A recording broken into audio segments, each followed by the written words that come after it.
Boa noite, pessoas queridas. Tudo bem? Começando mais um Transversalidades. O Transversalidades do mês de dezembro está trazendo o nosso querido Hugo Roeck, um artista aí das antigas, será que eu chamo assim? Já não sei.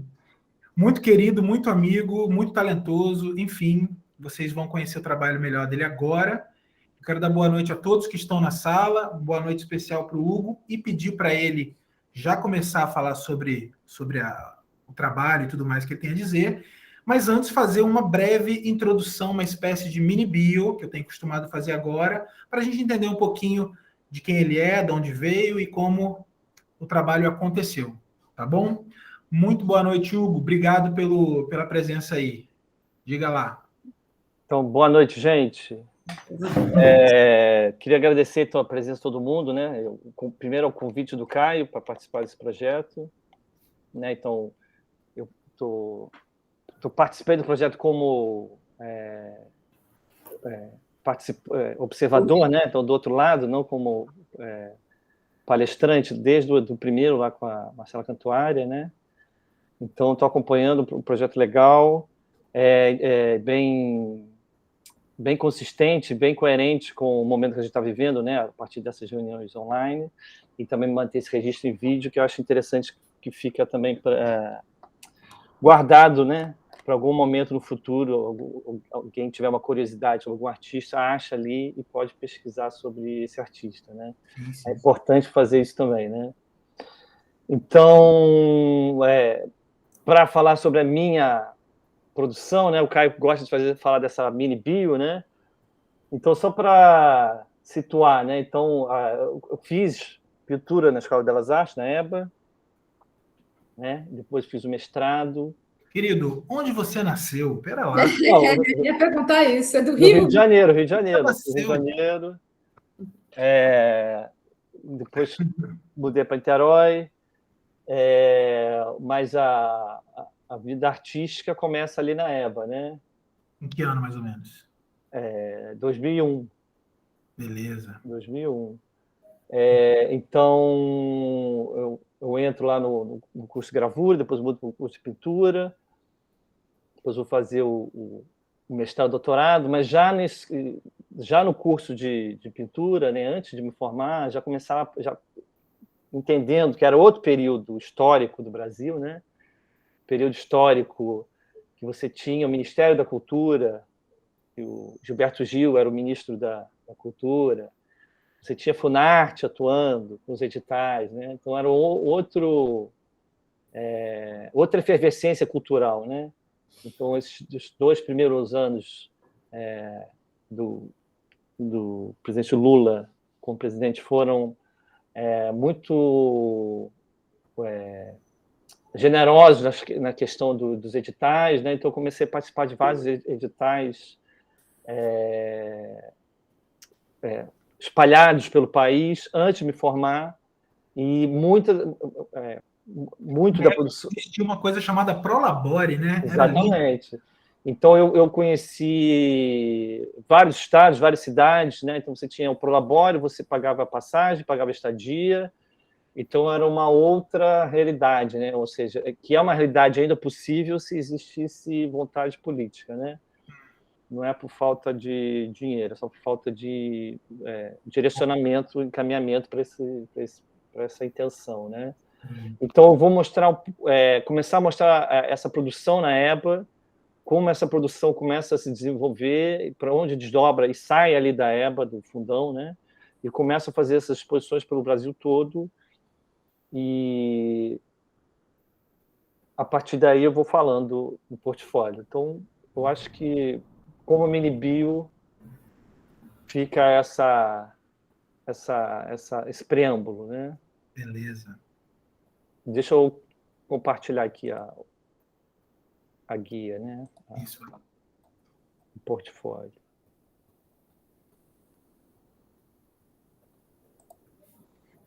Se conseguir, bota o mais tela cheia possível, tá? Espera aí, assim, né? Isso, que legal. Isso aí já tá bacana. Pronto. Né? Então vamos lá. Gente, então é o seguinte, eu vou falando aqui, mas sempre tem esse problema, né? Às vezes o áudio trava, ou eu falo muito rápido, ou às vezes tão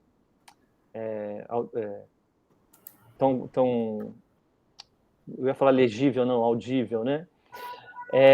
Caso vocês tenham alguma dúvida, por favor, me interrompam, não fiquem com receio, né? Podem me interromper para perguntar, não entendi, explica de novo, ou não deu para escutar direito, tá? Fiquem à vontade.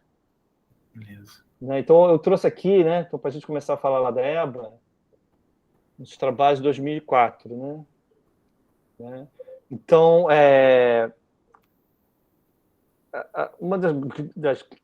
uma das discussões que eu comecei na EBA e que trago até hoje é entender como, né, em pleno século XXI, né, a gente pode pintar, né? Como pintar no século XXI, né? Claro, lembrando que a história da pintura tem mais de 500 anos, né? Se a gente considerar desde o Renascimento, mas se vocês pegar da arte rupestre, tem mais de 30 mil anos, né? Então, como a gente pode ser coerente com o nosso próprio tempo, né? Então, sempre me interessei por um tipo de imagem pictórica que escapava ao simples quadro de cavalete, né? Ou seja, aquele quadro que estava ali colocado sobre um suporte e que ele representava de alguma maneira outra coisa, né? Tinha, claro, no fundo disso uma coerência, uma ligação com essa coisa da mimes que a pintura traz desde o Renascimento, né? Então, andando, né, pelo Rio de Janeiro, né, principalmente ali no Saara, no centro do Rio, era uma época que tinha muitos camelôs que tinham essas lonas coloridas no chão e elas eram amarradas porque vinha a polícia, vinha a guarda municipal, eles saíam correndo com as lonas, né? Então aquilo chamou a atenção e eu percebi que aquelas lonas tinham né, tinha uma função pictórica ali no espaço urbano, né? Entendendo a arquitetura, o espaço urbano, o urbanismo da cidade como um suporte, e aquelas superfícies coloridas eram como pinceladas na trama da rua, né, da cidade. Então eu comecei a montar esses chassis, né? Então é bem um chassi de madeira com essa lona plástica, e nesse momento eu ainda tinha eu ainda pintava, né? Ou seja, eu pintava com esmalte sintético, né? Eu ainda fazia essas áreas com um pouquinho variando o tom de cor, né? O matiz da cor, e criava essa relação, né, de figuras geométricas, quase uma sensação de volumetria, né? E a minha ideia era apresentar, né? A minha ideia sempre foi apresentar isso como um objeto colocado na sala de exposição, né? Então era trazer também o dado do contexto, o dado do local sendo inserido também na apresentação do objeto. Então aqui, claro, você vê o reflexo da luz, né? Então isso tudo vai aparecer e vai ser revelado no trabalho, né? 2x2, né? Grandona. Exatamente. Aí tinha um 2x2 porque era o tamanho da lona, né? Sim. Então eu começo a usar esses materiais que já estão no comércio, né? Então você tinha 2x6, 2x4, aí eu optei um 2x2, que era um tamanho mais viável, né? Desde pintar, né? Que foi pintado aqui no chão né? da sala, até transportar e apresentar em qualquer exposição, né? Essa linha no centro da própria lona ou é uma emenda de lonas? É uma emenda da lona, É uma do emenda da lona. material. Tá. Né? Então, ele é um material irregular, né? Ele não tem aquela qualidade que teria um tecido, uma lona de algodão, ele tem essas irregularidades. Ele não se expande, né? Então, se você estica mal esticado, ele vai dar esses rugados, né? Uhum. E aqui, interessante que todos esses elementos, e depois eu vou usar isso, eu vou separar eles, né? Vou isolar e vou continuar usando eles, né? Mesmo, é fácil reconhecer, né? Certo. Né? Essa limitação do tamanho lembra muito aquela limitação que nós tínhamos nas telas há séculos, quando você tinha limitação por conta da limitação da vela, da limitação da produção da tela. É muito ali colado, né? Até essa própria limitação do tamanho, lembrando a limitação. Né? Até hoje, se você for pintar com linho, acho que linho não tem mais de 2 metros, né? Então, você tem essa... não tem. Né? Você tem essa... limitação, né? Que na verdade, mostra como a pintura está cada vez mais... a arte, né? Está mais dependendo desse sistema mercantil de produção de objetos do que a gente acha que não está, né? Então, a gente sabe hoje que está muito difícil importar linho belga, então se usa um linho chinês, né? A tinta importada está caríssima, então já estão produzindo tintas nacionais de qualidade em São Paulo, né? Então começa a perceber como o circuito da arte ele também está nesse circuito né, da oferta e demanda, da negociação, né, que a gente estava falando no início lá, né? Então, se a China não manda, né, máscaras para o Brasil, porque o Brasil falou mal da China, né? Algum filho do presidente lá falou mal da China, falou mal que a doença era chinesa. A gente percebe também nessa questão da produção de material também interfere na produção de pintura, né? Uhum. Como a gente não consegue, pleno século XXI, a gente não consegue escapar dessa trama do capitalismo, né? De que efeito borboleta, né? Mexe o negócio lá, vai então, tudo. não tem como a gente escapar e não tem como a gente não falar disso. Né? Esse aqui eu apresentei numa exposição aqui em Niterói, eram duas individuais, a minha e do Rafael Alonso aqui no campo de São Bento. Sim, Carlos Magno. Aquela galeria que parece um aquário, então... Né? Então, esse aqui continuando essa série, né? Então, esse aqui já é uma lona amarela, com a tinta amarela, então a lona essa parte mais clara, né? Que eu fiz uma máscara. Né? Então, aqui a gente está vendo a marca da lona, né? Então, ela aparece, ela tem essa marca de novo, tem todos os brilhos, todos os enrugados, tem esse erro aqui, que na hora que fui tirar a máscara, como o esmalte sintético, essa tinta que forma mais uma película, né? E, claro, ela não adere ao plástico, na hora que eu fui tirar a máscara, ela foi arrancando a pelezinha, né? Então, são coisas que eu fui deixando acontecer e não fui controlando, né? Então, também fala dessa impossibilidade, desse controle total que a gente tem no resultado, na obra final. Isso aqui também é uma dupla. Essa obra, Hugo, elas iam se modificando na medida que você, na verdade, tem uma película que você, eventualmente, pode facilmente ser retirada? Essa obra ia caminhando? Ela ia se modificando? Eu acredito que sim, porque eu apresentei e enrolei e guardei. Está guardado aqui. Então, eu não sei. Eu não sei como é que está hoje. Não sei se essa película pode ter grudado uma na outra, né? Mas também tem isso, entra esse dado temporal na pintura, né? A pintura é entendida não mais como aquele objeto imortal, puro e perecível, né? Que tem nessa narrativa moderna, né? De que a obra de arte é atemporal, né? Então, a contemporaneidade já trabalha com essa questão do tempo, né? O tempo faz parte, né? Eu nem sei a durabilidade desse plástico, né?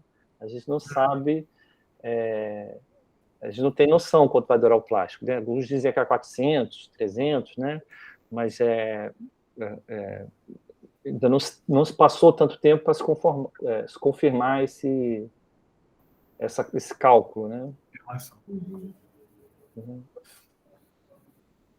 Aqui também tá vendo? Você vê a marca, você vê o resultado da tinta que vai saindo do próprio suporte.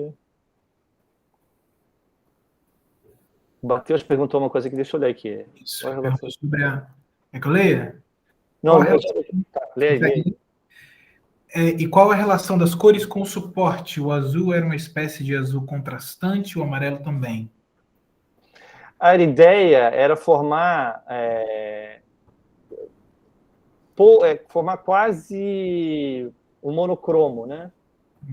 Ser bem sutil, né? Apesar de que cria uma sensação de claro escuro aqui, né? Você tem que ver esse amarelo mais claro e outro um pouquinho mais escuro, tem um tom mais escuro. A ideia, novamente, era o amarelo que você tem no esmalte sintético, né? Então, esse amarelo eu também não escolhi essa cor. Eu fui na loja e falei, eu quero o esmalte sintético amarelo. Ele falou, tem esse com brilho, esse sem brilho. Né? Você tem uma cartela já pré-determinada do que você pode utilizar, né?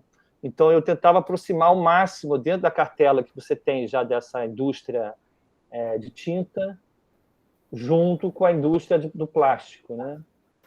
E, às vezes, era uma cartela que brigava de nome, né?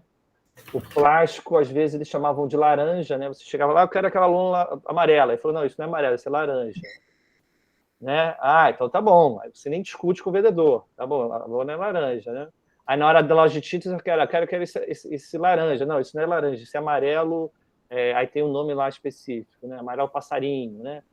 Sempre tem o amarelo canário, né? Sempre tem um nome que foge, né? Aquela tradicional círculo cromático que a gente aprende, né? Dentro da Escola de Belas Artes, né? Do ciano, do magenta, né? Essa nomenclatura, quando a gente sai para o comércio, né? Quando a gente entra para pesquisar tinta e pesquisar lonas plásticas, essa nomenclatura desaparece, né? Então, o Matheus perguntou, né? Então, tem essa relação, né?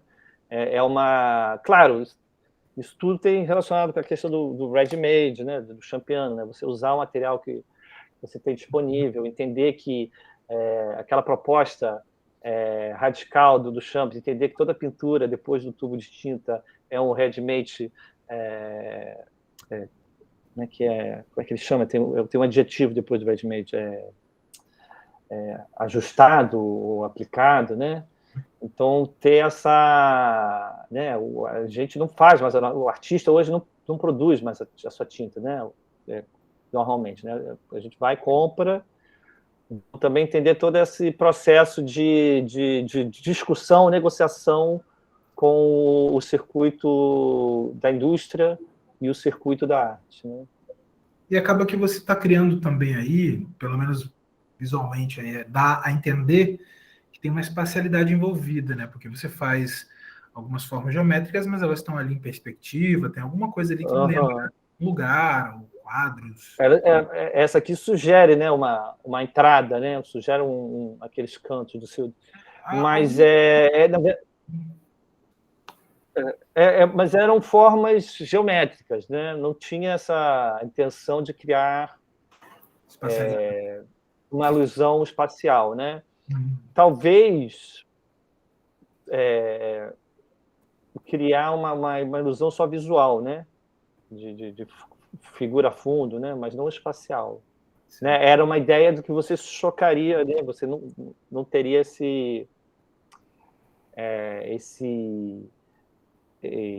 essa proposta de entrar ali, né? Não seria um espaço ilusório, né? Não seria um espaço ilusório, travou ali, né? Exatamente, é espaço opaco ali, né? Uhum.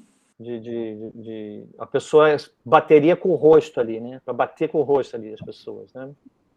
Isso aí é interessante essa pergunta. Agora me dei conta, porque depois isso vai acontecer mais na frente, né? As pessoas vão se jogar nas pinturas, né? Eu vou mostrar depois o trabalho, né? Sim. Esses dois aqui foram apresentados no Salão da EBA de 2004, que a gente fez lá na comissão dos alunos, fez, né, um edital, teve júri, né? E a gente fez ali no IAB, no Flamengo. Uma produção dentro da EBA mesmo. agora se tornou a Bienal da Eba, né? Tá lá no Parque Lage, lá nas Cavalariças. Vou dar outra aqui, né? Também dentro dessa série dessas pinturas de cor, né? Essa aqui também tem uma sugestão de espaço, né? Parece um canto, mas também é isso. São só essas formas, esses planos, com nenhuma intenção da pessoa entrar ali e mais desse plano sair para fora, né? E também continua essa discussão entre a cor do suporte, a cor natural do suporte, e essa cor que entra depois no suporte, né? Então entra também essa questão do brilho e todos esses erros, esses pequenos decalques que vão acontecendo com a própria pintura, né? Esse aqui já é outra lona, né? Já é outra marca, então não tem aquela textura, não tem aquele acabamento, né? E aí, claro, eu fui pesquisando diferentes lonas com diferentes qualidades, com diferentes características e fui trabalhando nelas, né? Aqui, tá vendo? Aqui, tá vendo? Parece se a gente olhasse de um pátio para cima, né? De um prédio que tem um recorte de uma arquitetura, né? Então, a ideia não é criar essa sensação, né? Mas era ver como é que funcionava essa dupla de cores. Esse aqui eu mostrei lá. Opa, o Matheus perguntou de novo. Você lê? Leio, vamos lá. Isso é ótimo, porque cor e suporte se misturam. Como você falou dos camelôs, uma feira da manhã, dá para sentir aquele cheiro dos... E tem isso, né? Então, o plástico tem outra qualidade de material, né? Então, ele não se comporta como tecido, né? Então, tem o cheiro característico, tem o toque característico, tem o brilho característico, né? Então, para limpar é diferente, né? Então, você não pode passar uma flanela que fica toda o pelinho da flanela, você tem que passar o silicone líquido, que nem de carro, para você limpar, dar esse brilho. Então, são toda tem essas sinestesias de sentidos, né? Mistura o tato com a visão, com o olfato, né? Que vai ser uma coisa recorrente no meu trabalho, né? Misturar, né, o brilho, a textura, essa coisa de adicionar o erro ao trabalho. Uhum. E também de usar esse material que é encontrado ali no mercado, né? Nas lojas de construção, né? Você vai até criando a sua própria cozinha da sua pintura aí, né? Porque são outros materiais, outras questões aí que vão... Exatamente. É uma cozinha fast food, vamos chamar assim, né?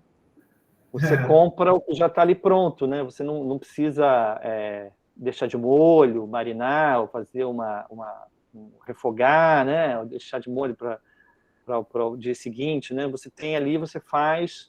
E, claro, é um material, né? O esmalte sintético segue mais rápido que o óleo, né? Então tem outra rapidez também na produção, né? E também continua essa questão de colocar o objeto direto no chão, né? Então a pintura aparece como esse objeto que pula desse suporte vertical, né? Da parede e se coloca ali como se fosse um corpo, né? Uma pessoa encostada na parede. Isso aqui foi 2005, foi naquela... São todos projetos que não existem mais, né, gente? Que era da Estácio, né? Chamada Universidade. Então, era um projeto que a Estácio tinha, de uma exposição coletiva todo ano, que você mandava as fotografias e você era selecionado ou não. E aí eu fui selecionado e apresentei esses trabalhos. Só para a gente ver como houve uma mudança de interesse. Né? Né? E a partir daí eu comecei a pensar, né? Essa pintura ela não está entrando no plano, né? Essa pintura ela quer sair do plano. Ela, né? Esse espaço que a gente vê de duas cores que podem sugerir um espaço que a gente quer entrar, o nosso olho quer entrar. Isso me incomodava, né? O que me interessava mais era esse brilho e esses enrugados que tinham todas aquelas, né? Aquela produção anterior. E eu comecei a focar nisso, né? Então, eu comecei a fazer É o mesmo tamanho do chassi, né? Então o chassi tem 2x2, mas a lona é maior que o chassi. A tela é maior que o chassi.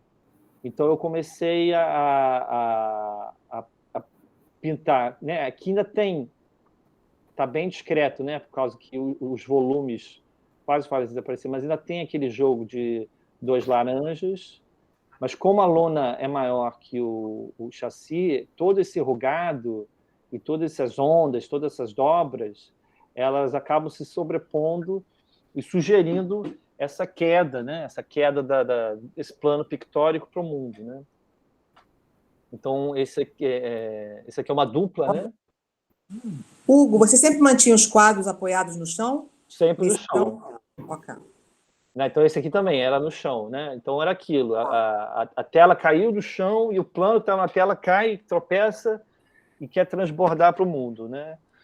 Entender que existe essa queda, né? Sai dessa pintura modernista que procura essa pureza da especificidade, da linguagem, né? Que é essa narrativa que o Grimberg construiu para a pintura ocidental, né?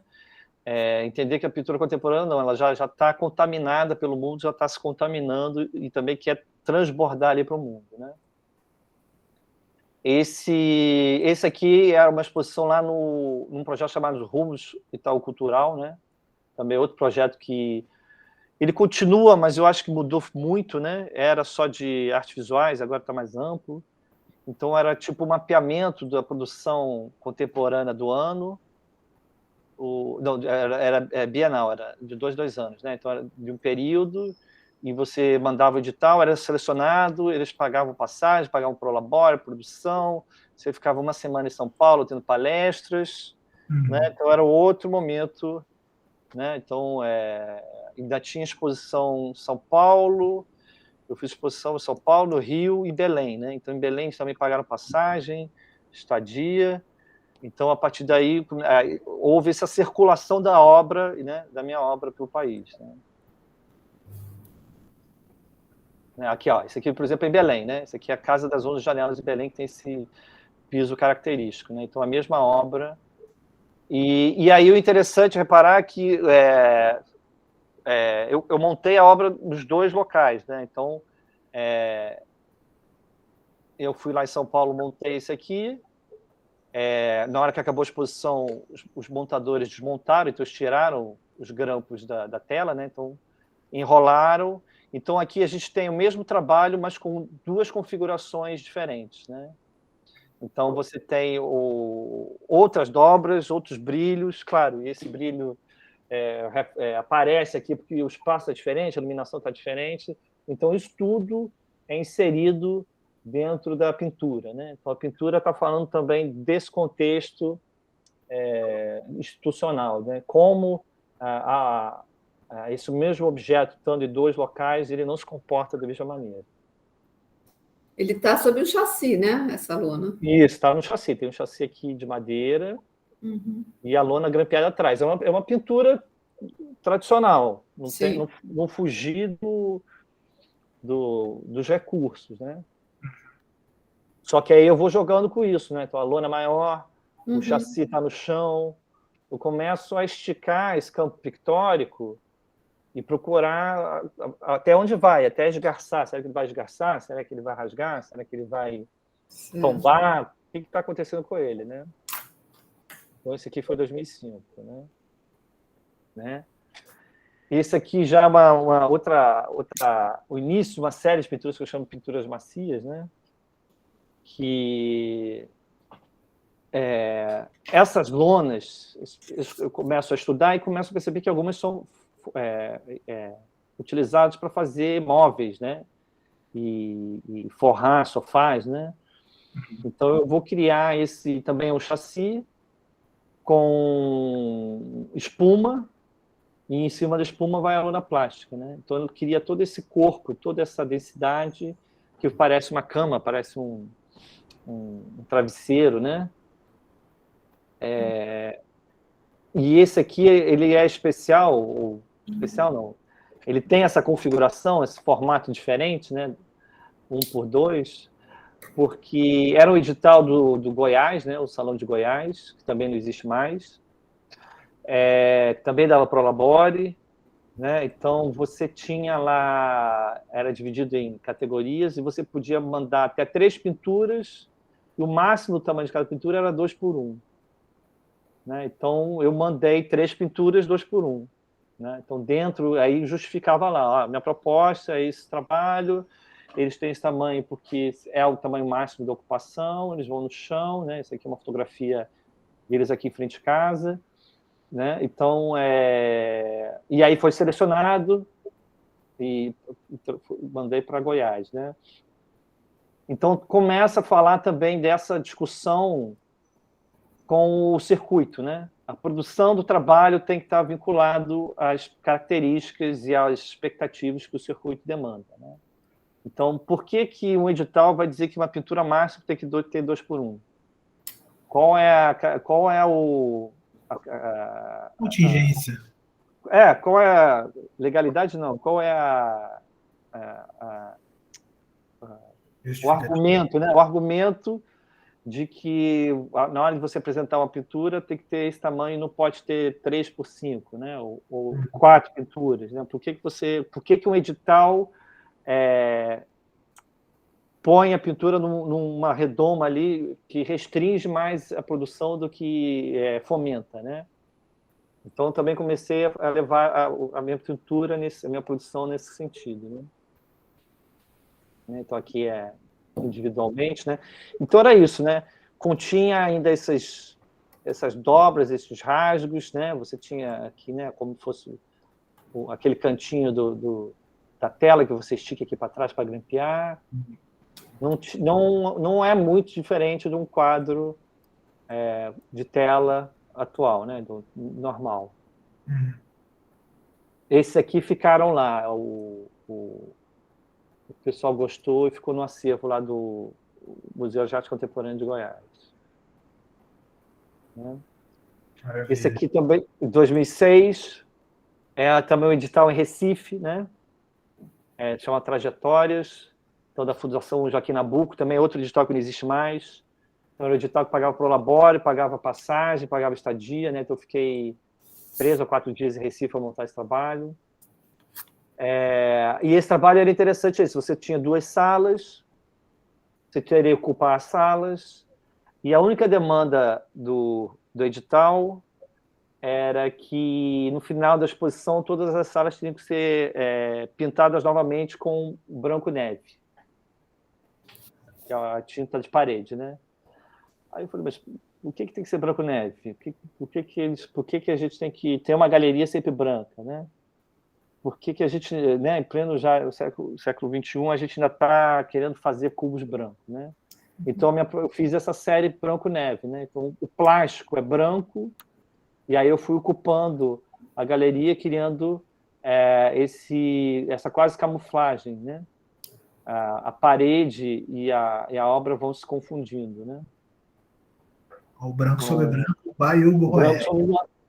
Né? Claro, e aí, claro, fala do Malevich, né? Então entra também a camada de história da arte, entra a camada de crítica institucional, entra a questão da própria superfície pictórica, que também tem muito brilho, né? E muito enrugados, né? Aqui as pessoas adoraram, elas queriam deitar, queriam abraçar, porque lembram um grande travesseiro, né? Então entra toda essa questão do tátil, né? Entender a pintura como também possuindo essa questão tátil, não só visual, né? Então essa sinestesia, essa contaminação dos sentidos que a arte contemporânea permite, né? Como king size, eu acho que era desse tamanho aí. Que maravilha, já. Tá vendo? E aqui, né? Então eu fiz o seguinte, nessa sala tinha 2 assim, né? Que eram esses macias, e aqui eram diferentes. Um é um chassi puro, com a lona esticada no tamanho normal, né? Como se fosse uma tela normal, e aqui esse enrugado, que é o chassi com a... Então eu fui jogando com essas possibilidades, né? A tela ou estava estufada, ou estava enrugada, ou estava bem esticada, né? Esse trabalho ficou lá eu doei lá para a Fundação Joaquim Nabuco, aí quando trocou o diretor, eles jogaram fora. Então também fala dessas questões de crises institucionais, essas trocas, né? Eu não gosto, jogo fora e pronto. O próximo, né? Então, como a sociedade brasileira não se preocupa em preservar a história, né? Aqui são os detalhes, né? Então, e aqui o interessante é que já não entra, né, também no azul, já não entra tinta, né? Já vira o monocromo, né? Já não existe aquela pequena diferenciação de superfície do plano, né? É só o material. É só o material. Né? Tá vendo? Aqui tá A emenda. aquela emenda do plástico. Né? Então, claro, quando eu encontrava emenda, eu colocava a emenda bem aqui no meio, né? E eu ia reforçando esses defeitos, essas características para que ficava interessante, né? Uhum. Né? Esse aqui foi uma participação no Rio Cena Arte Contemporânea, né? Ali na estação da Leopoldina, né? Então me convidaram para fazer uma coisa específica ali, um site específico em cima dos vagões. E aí eu falei, não, vamos fazer um vagão, né, de cor, né? Então eu peguei o volume de um vagão, né, de passageiros, né, 14 metros de comprimento, né, por 2,80 de largura. E aí tem uma estrutura o chassi, né, uma estrutura de madeira, e aí eu fechei ali o vagão, né? Então eu queria esse objetão, né, essa escultura, né, pictórica ali no meio dessa paisagem cinza e óxido, né, oxidada ali dos vagões, né? Claro, era uma coisa bem precária, né? Ficou 2 dias, aí teve um temporal no Rio, rasgou e se perdeu. Mas a ideia era isso mesmo, era só estar ali para abertura. Você chama essa de escultura pictórica, essa obra? Eu chamo de pintura, mas isso é muito... para mim, se trabalha com pintura, mas ainda dá muita confusão falando assim, né? Ok. Ainda existe essa leitura de que o objeto está mais ligado à escultura do que à pintura, né? Mas é isso, é uma confusão. É uma confusão de categorias, né? Então, a minha pesquisa está nesse sentido.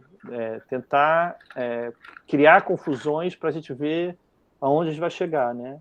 Não engessar, não querer nomear para esclarecer, ao contrário, para gerar confusão. Chacrinha, né? O Chacrinha, nossa. Aqui é outro ângulo né? Então, estava ali tá vendo? Aqui um vagão, atrás é um vagão de passageiro noutra linha, né? Aqui um vagão de carga, né? Tinha aqui esse vagão aberto, com as coisas lá dentro. Então, eu ocupei essa grande pintura, né? Nessa estação. Abelardo Barbosa, isso aí. É um bom nome. Esse aqui era outro edital da Funarte, né? Então, a falecida Funarte, do edifício Capanema, lá no centro do Rio, que estão tentando vender, né? Estão tentando sucatear e vender. Então, era outro edital que não existe mais, né? Você ganhava um bom prolabore, você tinha essa divisão ali como galerias, que você mandava propostas. Então, eu mandei essa ocupação, né? Com várias pinturas, e cada uma tinha suas características, né? Então, novamente, essas pinturas macias, né? De lona com espuma. Essa aqui que lembra uma cunha, né? Um plano inclinado. E essa aqui que lembra uma grande tela que foi dobrada e amarrada, né? Como se fosse um colchão, né? Que a gente amarra para fazer mudança, né? Então, também estava pesquisando essas possibilidades desse suporte, desse plano pictórico, né? Do outro lado tinha essa aqui enrugada azul, né? Com o suporte vai transbordando. E, para finalizar, tinham esses dois banquinhos, né?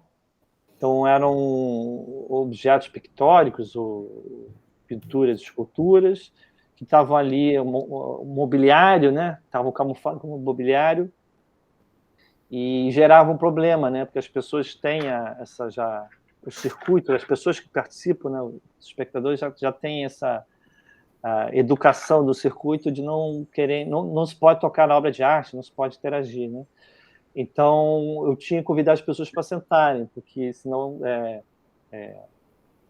a pessoa se sentia impedida de sentar. Não, uma obra de arte não se senta, né? Uma obra de arte não se toca, uma obra de arte não se passa a mão, né?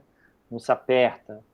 Então, a minha questão também fala um pouco disso, do que a gente pode fazer com a obra de arte dentro do espaço institucional que o circuito já consagrou como norma, esse espaço sagrado e puro e intocável, né? Né? Então, aqui são os detalhes. Né? E aí o interessante é que o espaço ali da Funarte tem esse piso negro, né? Esse piso preto aqui, que é quase um espelho, né? Então ele gera essa interação do piso ali com a obra também, né? Espelha toda a obra, né? O que eu não entendi direito é essas obras, você coloca uma espuma ou você já Não, é o chassi, e aí entra uma espuma, e aí vem a lona plástica. A lona não vinha junto, né? Com a espuma. Não. Era como se fosse um estofado mesmo, como se fosse um sofá. Né? Na verdade, é o chassi, aí vem uma lona por baixo para segurar a espuma, aí vem a espuma, depois vem a lona colorida, para dar isso. Na hora que você aperta a espuma, ela segura ali. Então tinha essa construção desse mobiliário, né? De grampear, tem todo essa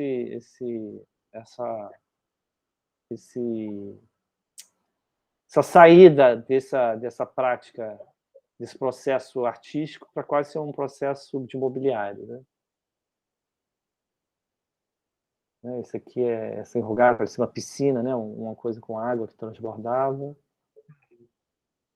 Esse aqui né, uma pintura toda com essa lona preta, né? Que parece as pessoas tomavam susto, que parecia um corpo, né? Que está naquelas lonas de levar cadáveres, né? Do necrotério, né?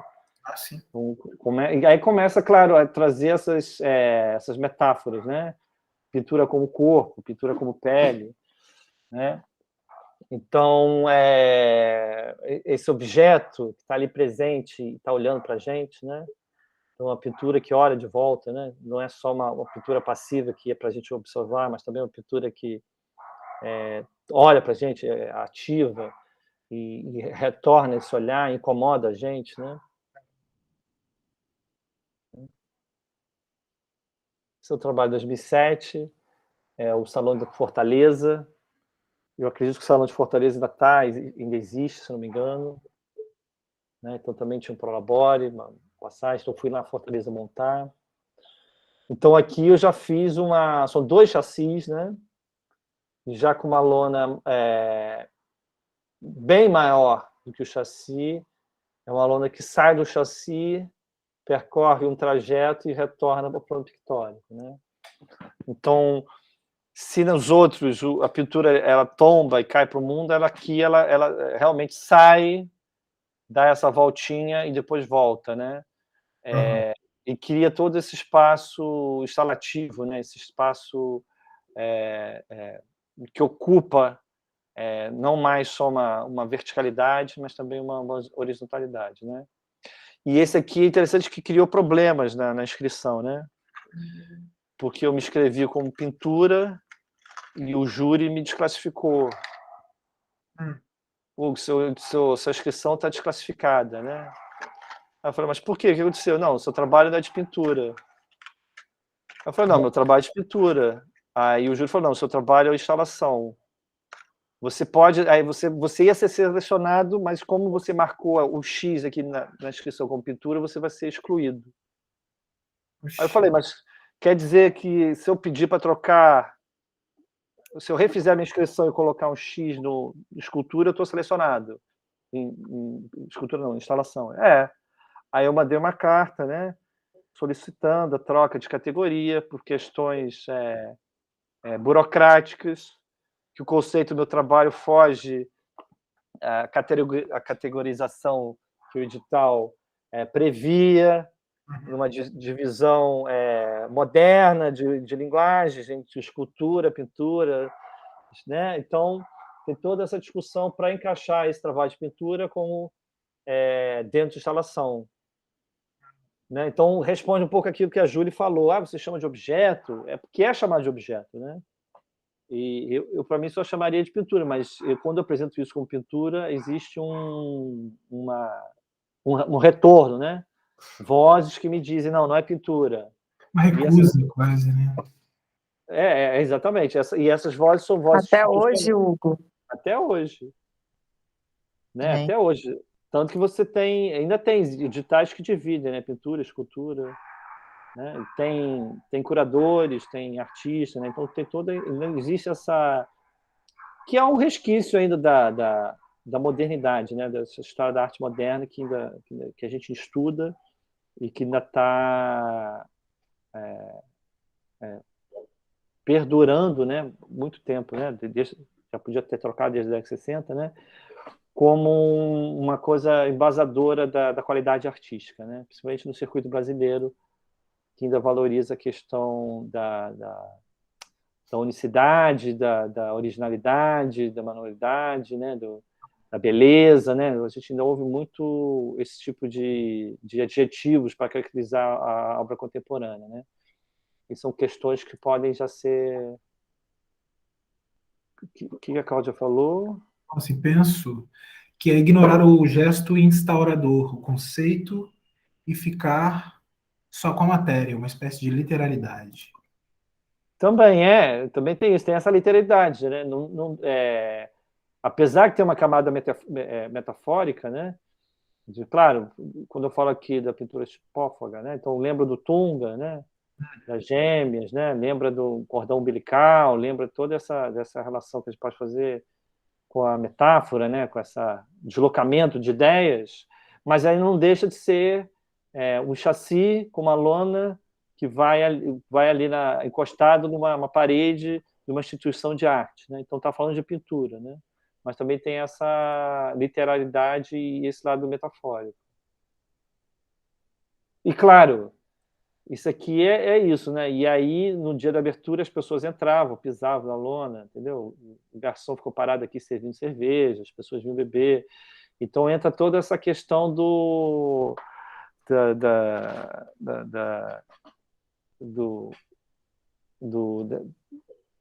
né, desse abandono, desse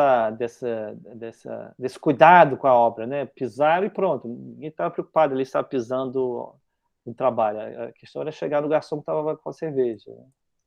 Mas isso também é interessante, né? Não criticando isso, mas é interessante entender que consegui criar ali uma coisa que escapou ali, pelo menos durante 2 horas ali na abertura, de ser chamada de obra de arte, né? Se camuflou com um objeto do cotidiano.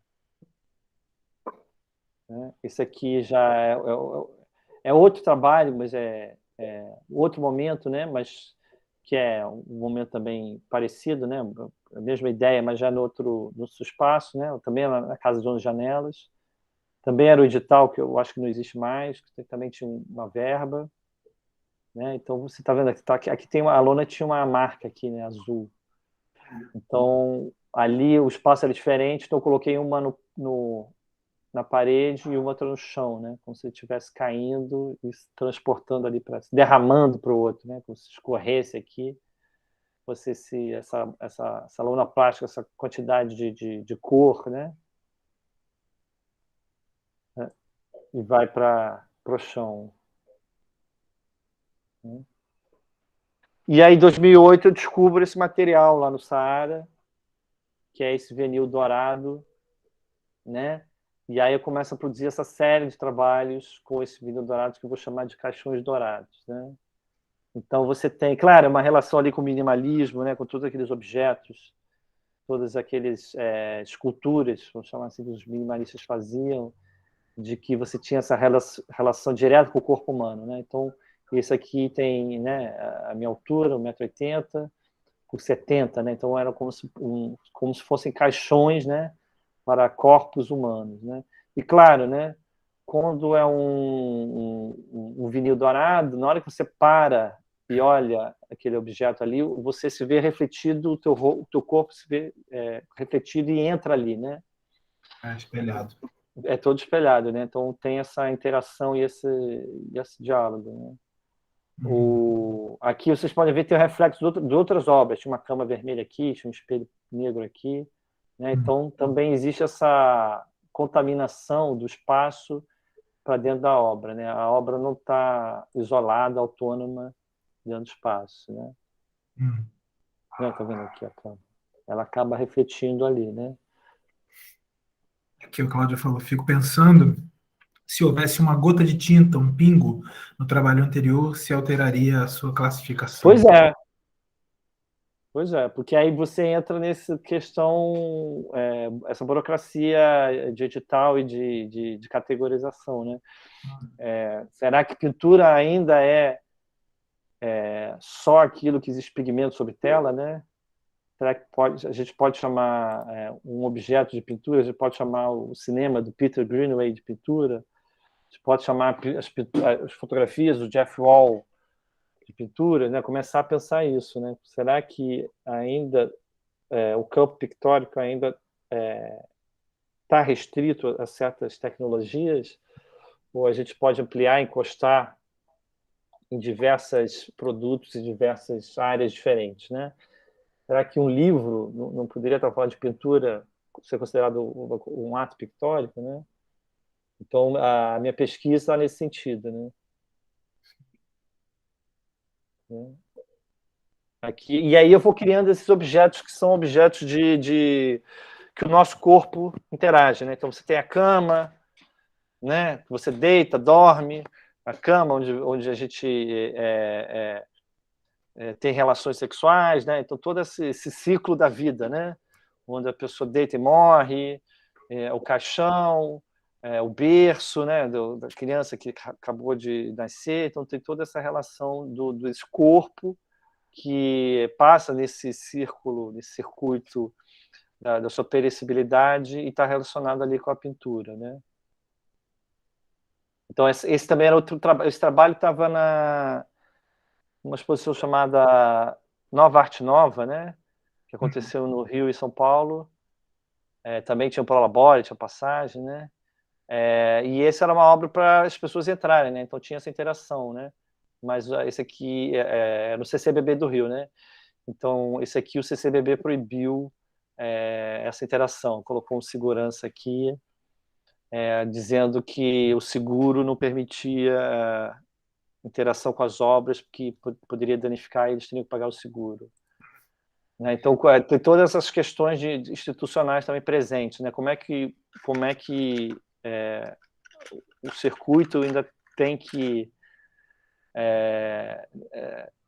ainda se adequar a questões de seguro e não mais a questões artísticas, né?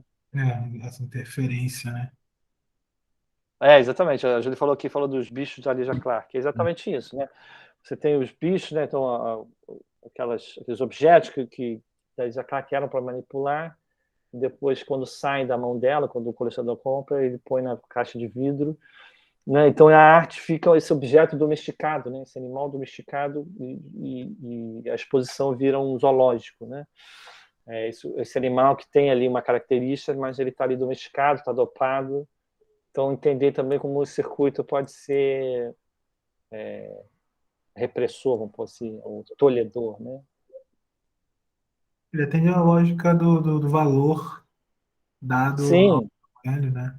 sim, porque a obra de arte ainda tem que ter esse valor de unicidade, de autenticidade e do bem feito, né, do bem acabado, e que se tivesse manipulado, ele desvaloriza como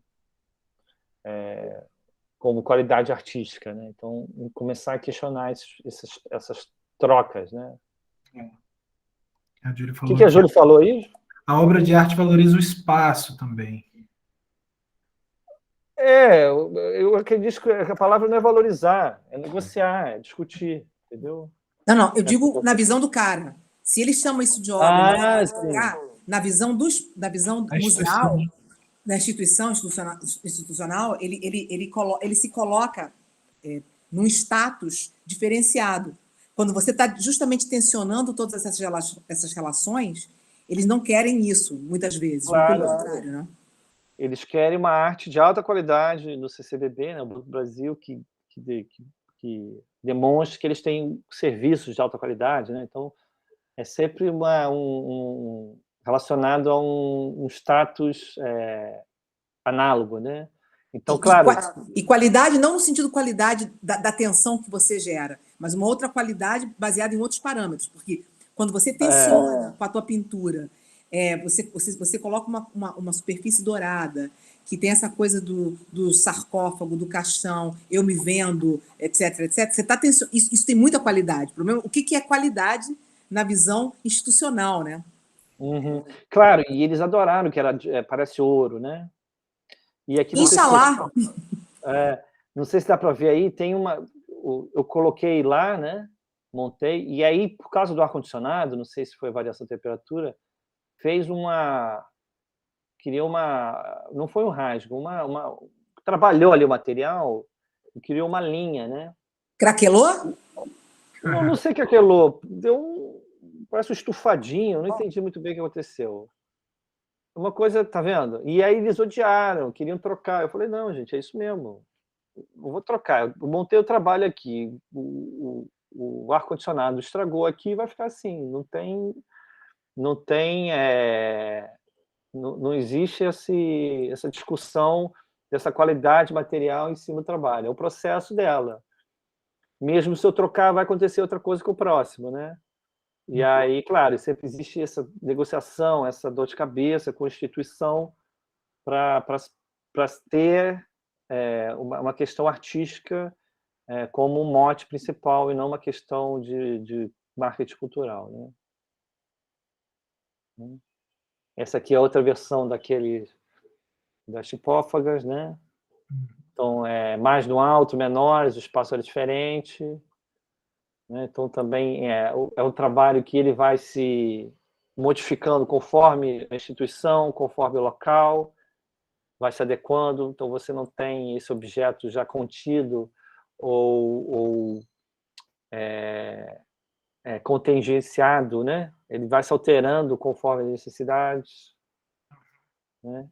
Esse aqui é 2010, que foi na minha defesa de mestrado, né? Então, na FRJ, quando você termina o mestrado, doutorado, que é são 2 pós-graduações prático-teóricas, né? Então você tem que escrever e também tem que apresentar o trabalho. Eu apresentei esse, né? Então fiz essa série, né? Dos caixões dourados, e aí junto deles eu trouxe essas boias, esses infláveis que eu comprei nas lojas americanas, né? Eu escolhi as cores, né? As cores também que tinham ali dadas, e aí montei essa falange, né? Então isso tem a ver com o meu texto lá da dissertação, né? Que queria essa ideia dessa pintura que é esse objeto que está olhando para você e vai na tua direção, né? Então, a falange é essa formação militar grega, né? De soldados que ficam um do lado do outro com os escudos, né? E aí um protege o outro, criam essa linha de frontalidade contra o outro lado, né? Então, o corpo, né? Aqui é representado por essas boias, que também tem o tamanho do corpo humano, e os escudos são esses objetos dourados, né? Que refletem o inimigo, né? Então, tem toda essa questão grega aí do escudo do Perseu para matar a Medusa. Então entra toda essa narrativa mitológica para falar de pintura, né?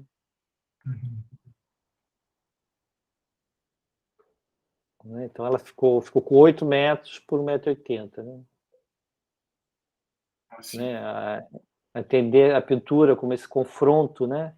Com o espelho, a arte como esse processo da medusa, né, de petrificar um instante, ou petrificar alguma coisa, né, materializar alguma ideia. Com todas essas metáforas que estão ali inseridas.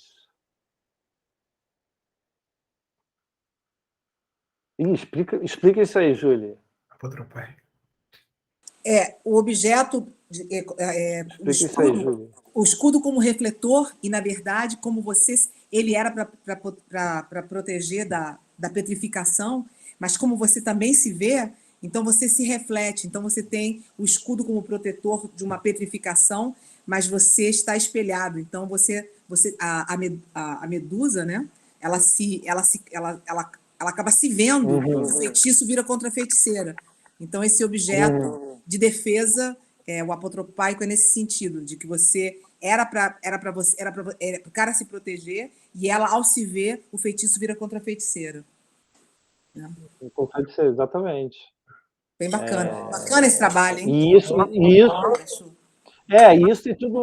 está tudo relacionado com a história da pintura, né? O Albert vai falar, né, que o primeiro pintor é o Narciso, né?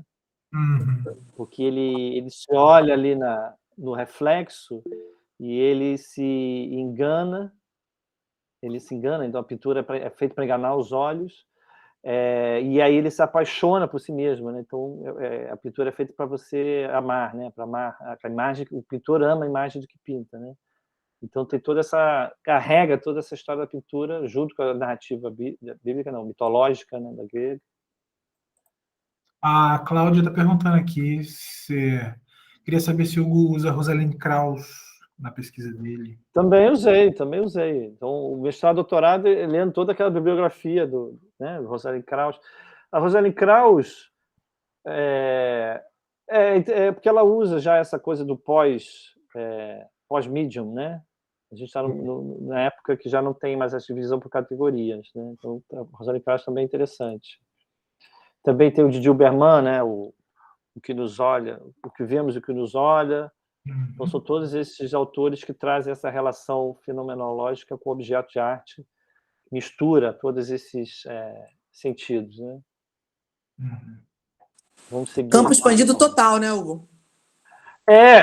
Novamente, aí, campo expandido, é isso mesmo. Também, campo ampliado, né, da escultura no campo ampliado, da Rosalind Krauss, né, vai discutir a escultura fora, né, ela chama a escultura moderna de não arquitetura, não paisagem, né? Então, o que é uma escultura que é paisagem, o que é uma escultura que é arquitetura, né? Então, aqui também, né, pensar essa pintura que está fora do que estava sendo categorizado como pintura, né? Aqui já é uma segunda versão dessa falange, né? Então, aqui eu só usei infláveis, só que uns infláveis eu cobria com esse cobertor de primeiros socorros, um cobertor térmico de alumínio, né? Que você tem ali... Bombeiros tem isso, que é para você evitar a hipotermia, né? Sim. Então, toda essa relação com o corpo em cima da pintura, né? Pintura como esse corpo que a gente tem que cuidar, envolver, e é um corpo morto, né? A pintura está ali... tem essa relação com a maquiagem dos mortos, né? Que o rei, quando morria, tinha que ser exposto ao povo, né? Então você empalhava o rei, maquiava o rei para ele parecer vivo e tornava ele essa imagem, né, desse corpo vivo que ainda exerce o poder sobre a gente, né? Então tudo isso é trazido nos trabalhos, né? Sim. Esse aqui é outro projeto também lá da Funarte, então era outro edital. Esse edital tinha uma verba enorme, e já não tinha mais aquelas paredes, e era a ocupação ali do mezanino, que eu fiz com o Rafael e com o Álvaro, né? A gente fez essas 3 exposições individuais, mas que são contaminadas uma pela outra, né? Então, aqui tem a minha lona, mas dá para ver um quadro Álvaro aqui no chão. Então, esse aqui também foi outra negociação, né? Porque o meu projeto era amarrar aqui, né? Nos pilotis ali do edifício Capanema, fazer esses 400 metros quadrados de lona e subir na outra coluna, né? E aí foi aprovado, mas na hora de fazer, o arquiteto do prédio não queria deixar, porque o prédio é tombado, existe um problema, né? E aí eu falei que ia cobrir a coluna, ia resolver, colocar um feltro, mas aí no final não teve nada, era só o plástico mesmo que eu amarrei ali, consegui resolver, né? Foi em 2012. Né? Aqui outra visão. Né? E aqui era isso, era ocupar, fazer esse mar de cor no meio desse espaço, também é um espaço moderno, né? Então, um mar essa cor que contaminava esse espaço modernista, né? Esse cubo puro que a arquitetura moderna brasileira, influenciada por Le Corbusier, estava procurando, né? Com esse uso desses pilotis que levavam do chão, né? Para não encostar poeira, né? Do mundo. Você lê aí, Caio, a pergunta? O Matheus está perguntando, Hugo, essas pinturas têm vontade de ir mais ainda para um espaço além do suporte, como o vagão, por exemplo? Ah, com certeza.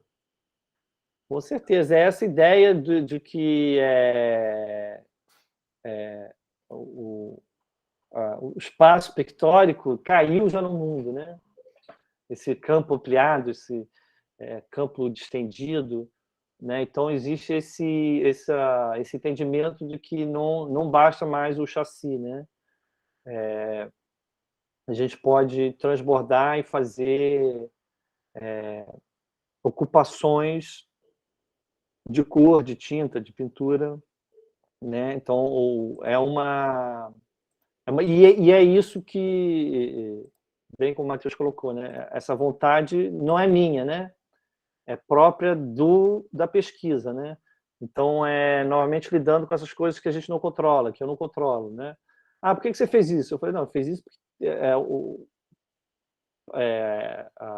a pesquisa chamou, né? A pintura chamou. Não é porque eu quis ou eu fiz uma elucubração intelectual muito racional ou inteligente que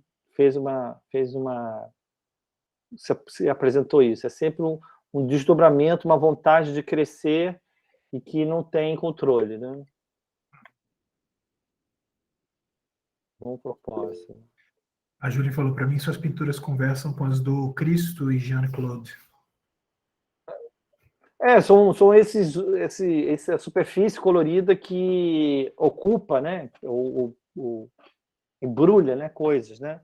É interessante isso, porque naquelas do Capanema, né? Aqui, ó, as pessoas iam olhar atrás, como se olhar a bunda ali do trabalho, né? O que está escondido ali? Elas estavam achando que era uma coisa embrulho, era um embrulho que escondia alguma coisa ali atrás, né? Então ainda tem essa camada, né? De que esse plano, essa cor está escondendo alguma coisa lá atrás. Ela tá velando algo que ainda vai acontecer, né? Opa, 2013 eu comecei a fazer essa série das pinturas de batom, né? Então, entrando de novo nessa questão da pintura como corpo, né? Se a pintura como corpo, a tela como uma pele, né? Então, por que a gente não pinta com batom, né? Por que a gente não pinta com maquiagem? Por que a maquiagem... Por que usar maquiagem não é considerado pintura, né? Por que teve uma aluna que eu participei de um TCC, banca de TCC, e ela falou, eu convidei umas amigas minhas que nunca pintaram para fazer uma pintura. Aí eu provoquei ela, mas suas amigas não se maquiavam? Nunca se maquiaram na vida? Não, sempre se maquiaram. Então elas pintavam, né? Pintar unha é pintura, né? Passar maquiagem também é pintura. Então começar a tensionar esse ato pictórico, né? Será que o ato pictórico se restringe a só usar tinta óleo, né? Só usar pincel? Né? Então, essa série de pinturas de batom é isso, né? Eu vou preencher nessa parede, né? Tem 5x3, com batom, né? Tem um batom ali do Saara mesmo, e com a mão. né? Então, dá para ver que tem uma gestualidade aqui, né? E, ao mesmo tempo, tem um total abandono de uma suposta composição, né? A gente tem só... É isso, como se fosse um mapa da cor dos batons que tem ali, né? Então, esse batom tinha essa quantidade, fui fazendo, queria essa forma. Esse batom tinha essa quantidade, fui querendo essa mancha, né?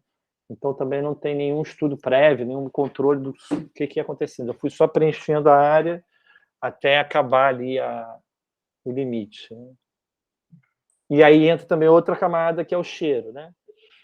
Então, as pessoas iam lá, adoravam, porque o batom tem esse cheiro característico da manteiga de cacau, né?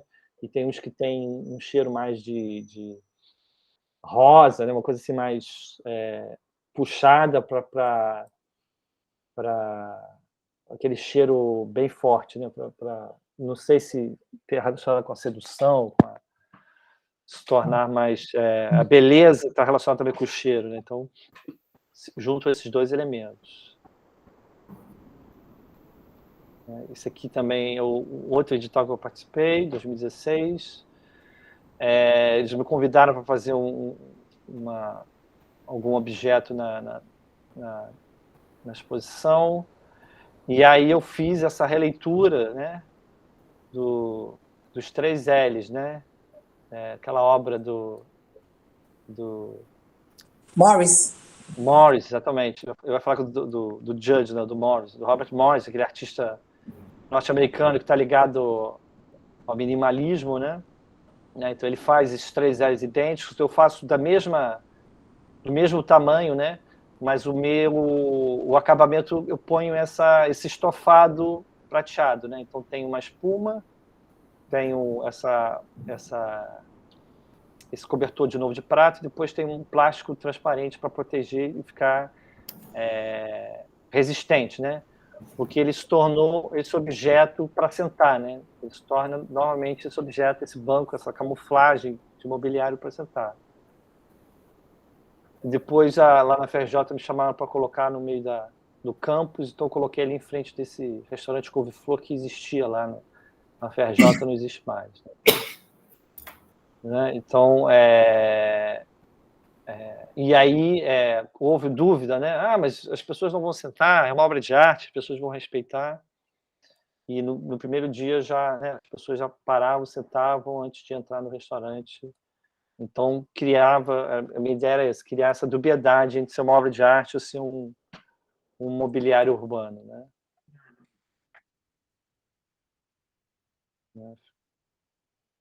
Ficou ali exposto no jardim.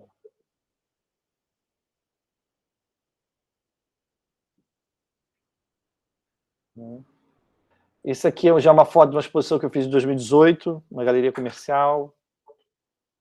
Né? Então, é essa série de pinturas de esmalte de unha, né? Então, eu comecei a fazer uma série como se fosse um catálogo de cores, comecei a catalogar os esmaltes que eu encontrava nas farmácias, né, no supermercado, comecei a fazer...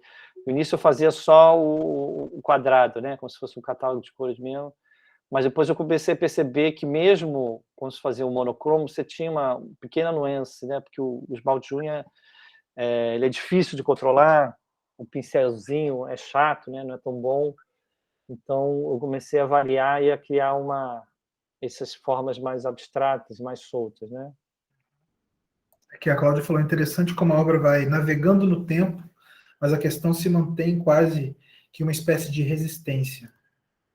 É exatamente isso, né? O artista só sempre tem a mesma questão, ele só vai ou desdobrando, ou refinando, ou eliminando questões supérfluas, né? Até chegar ao ponto, né? O dedo na ferida, né? E essa série continua, né? Vou comprando esmalte, fazendo, porque o esmalte ele vai mudando a cor conforme a moda, né? A temporada, né? Verão tal. Aí você tem uma série de cores lançadas, com uma série de nomes esdrúxulos, né? Vermelho, beijo na boca, laranja de carnaval, verde, Ivete Sangalo, né? Então, também são essas cores que fogem ao círculo cromático, né? Foge toda essa classificação que a gente aprende na Escola de Belas Artes e que o mundo não usa, né? Então, essa aqui era a vista lá da exposição, né? Então, junto com o esmalte de unhas, eu produzi essa série de trabalhos que são esses objetos, né? Eu chamo de pintura, mas são objetos pictóricos, são esculturas, né? De cimento, alguns são pigmentados, cimento pigmentado, todos são cimentos pintados, né? Então, aqui também tem... E esses aqui são pigmentados, né? São essas cores que vão se solidificando e ficam nesses formatos, né? Aqui também são as pinturas de batom, com a mesma questão que eu fiz antes, né? Não tem uma composição, não tem uma figura, não tem nenhum controle ali, eu fui preenchendo o espaço até acabar o suporte e acabar a quantidade de batons que eu tinha.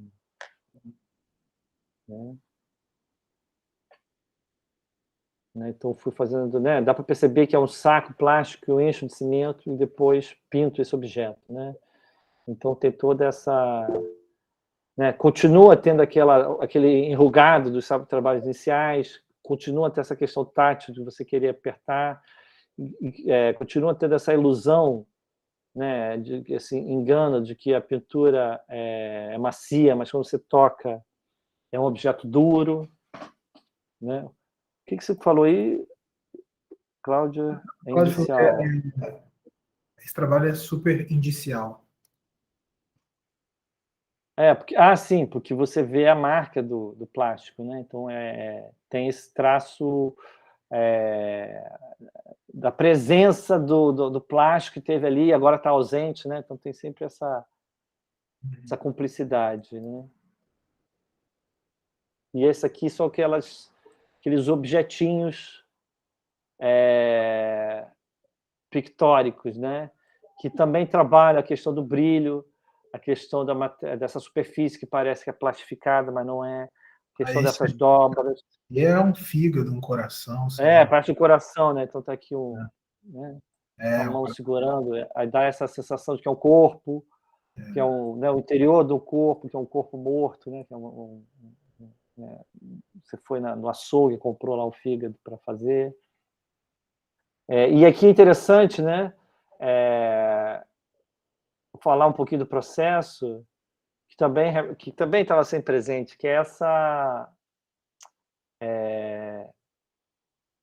não escolha ou determinação do que está satisfatório ou não, né? Então, fez esse trabalho, terminou, foi para a exposição. Foi esse. Também serviu, mas tiveram outros que quebraram na hora de fazer, né? Então, viraram lasquinhas, né? Então, também foram apresentados, né? Então, não houve essa seleção, ou essa, vamos falar assim, curadoria, do que era obra de arte, o que era refúgio, né? O que não era. Tudo foi feito e foi tudo apresentado, né? Então, elimina essa suposta qualidade de que uma obra de arte teria e que um objeto, um artefato comum não teria, né? Tudo, né? Claro, que é aquela questão do Duchamp, ou aquela questão né, da crítica institucional, né? Tudo que o artista faz vira obra de arte, né? O Duchamp fala, né, do handmade, né? Ele escolhe, ele batiza, e aquilo que ele determina que é obra de arte se torna obra de arte. Da mesma forma, tudo e aquilo que está dentro do circuito de arte, por estar dentro do circuito de arte, por ter instituições e personagens que balizam aquilo como obra de arte, aquilo se torna obra de arte, né? Então, a obra de arte não tem mais essa prerrogativa anterior ao circuito, né? Você não pode dizer que existe uma qualidade intrínseca de um objeto de arte, né? Então, o Matheus gostou desse. Pois isso aqui foi o que deu errado, quebrou. Isso aqui quebrou na hora de fazer. E eu falei, não vou jogar fora. Aí eu pintei cada cantinho, né, cada pedaço de uma cor, né? Então, começar a introduzir, a inserir o erro, o fracasso também na produção, né? Eu falo muito com os alunos, errou, não importa, continua produzindo e insere esse erro, né? Inserir o erro como parte do processo. E que vai, né? Tá vendo? Dá para perceber as dobrinhas do saco plástico, o reflexo, né, do material. Né? Lembram boias, lembram infláveis, né? Tem sempre esse elemento de ilusão do que parece, mas não é. Algumas cores vão criando conexões com coisas do mundo mesmo, né? A forma, a cor, a textura, a opacidade, né? Aquela lá é um laranja, é opaco, então ele acaba lembrando aquele material da boia. Já aquele outro vermelho, por ser muito brilhoso, lembrou uma coisa mais tipo coração, né? Sangue, tem esses detalhes, né? Sempre tem uma questão orgânica, né? Sempre vão lembrar corpos, né? Vou sempre lembrar pedaços de coisas, né? Então, essa carnalidade que a pintura tem, né? A tinta a óleo, né? No seu desenvolvimento, procurou essa qualidade de pele, qualidade da carne, né? Que a têmpera não conseguia, que os outros, que a encáustica não conseguia. Então, a pintura tem essa procura por essa carnalidade, né? Se fazer carne, né? A pintura quer se fazer carne o tempo todo. Hugo, a cor aí entra com o quê? É pigmento, tinta, é o batom? O que é? Esse aqui, por exemplo, cada um é um tipo. Então, esse aqui é pintado. Tá. Esse aqui, ó, deixa eu ver aqui. De que? Ela está querendo saber qual material exatamente. É tinta acrílica, aquela jet de tinta. Tá. Daí não tem a ver com aquele material dos esmaltes e dos batons. É outra... Não. Aqui, por exemplo, esse aqui é pigmento. Então, tem pigmento no cimento. E depois eu passo só um verniz brilhoso para dar esse brilho. Sim. Tem a pintura que cobre o cimento e uma que já está dentro dele. Dentro do cimento. Então, se eu quebrar esse trabalho aqui, ele vai ser azul por dentro, né? Esses aqui não. Esses aqui são pintados, então é cinza por dentro. Mas tem essa variação. Deixa eu ver se é outro aqui. Ó. Esse aqui é pintado, esse é pintado, esse também é pintado. Esse aqui é cinza não, é laranja mesmo, né? Tá vendo? Tem esse risquinho azul é do plástico, tá vendo? Uhum. Então, arrancou o plástico, então eu nem pintei, porque se eu tivesse pintado, ele teria sumido esse risquinho. Então tem essa pegadinha, né? Você nunca sabe se é do material, se é da pintura, né? Essa ilusão, né? Toda pintura tem que criar essa ilusão para o olho e enganar o olho, né? O tropeão. É sempre um engana-olho. Né? Deixa eu ver se tem mais. Esse aqui é pintado, esse aqui é pintado. Foi, acabou. E aí eu continuo, né? Vou continuar nessa série. Agora a pandemia fiz coisas menores, fiz coisas de... Deixa eu ver se eu mostrar aqui o outro portfólio. As pinturas de batom. Eu vi essa exposição na Simone Cadinelli, né? Isso, exatamente. Foi bem legal.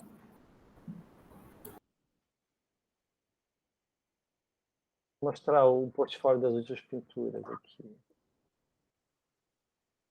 Deixa eu ver se é esse aqui. Aqui, ó.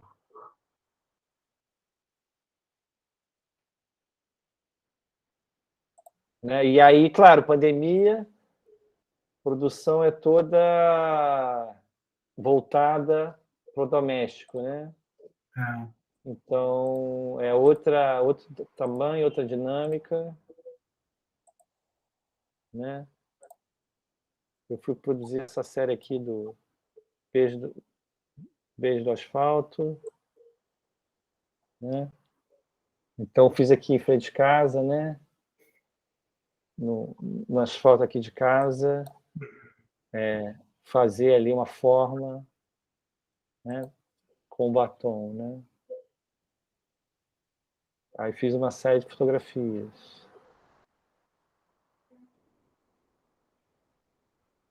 Né? E agora eu estou fazendo isso aqui, são pequenininhos também, do batom sobre tela. Né? Esmalte, acrílico e batom. E aí tem essa, né, é um que é mais listra, claro, remonta ao rótico, né, esses campos de cores, essa vibração da cor. Então está sempre, né, entendendo a pintura sempre com essa ferramenta visual que aponta e fala da história da pintura, né? Entender que não dá para pintar hoje sem você estar falando o tempo todo de pintura, né? Ou da história da pintura, né? Eu fiz isso aqui com papelão, né? Então a gente começou, né? Todo mundo começou a comprar um monte de coisa pelo Mercado Livre, pela Amazon, né? Eu cheguei com um monte de caixas, aí eu comecei a fazer esses suportes, esses mais intricados e cobrir com batom também, né? Esses trabalhos do batom... Desculpa. Oi, fala, Maia. Pode falar, Maia. Esses trabalhos do batom você não fixa, né? Se alguém passar o dedo, mudou o trabalho. É isso mesmo ou você tem algum fixador? Não, ele seca. Depois de um mês, ele seca. Ah, é?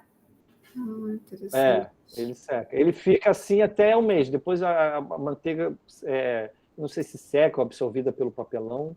Entendi. Né? Então, tanto que esse aqui, até já convidar todo mundo, né? Sábado agora vai ter uma exposição lá num espaço novo chamado Oasis, no centro do Rio. É uma exposição coletiva com mais de 100 artistas, com curadoria do Alexandre Sá. Eu vou mostrar, são 4, né? Esse e esse. Tem mais um que acho que não está aqui.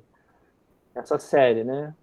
Então, estão lá, estão sequinhos, né? Mas a ideia, Maia, é isso.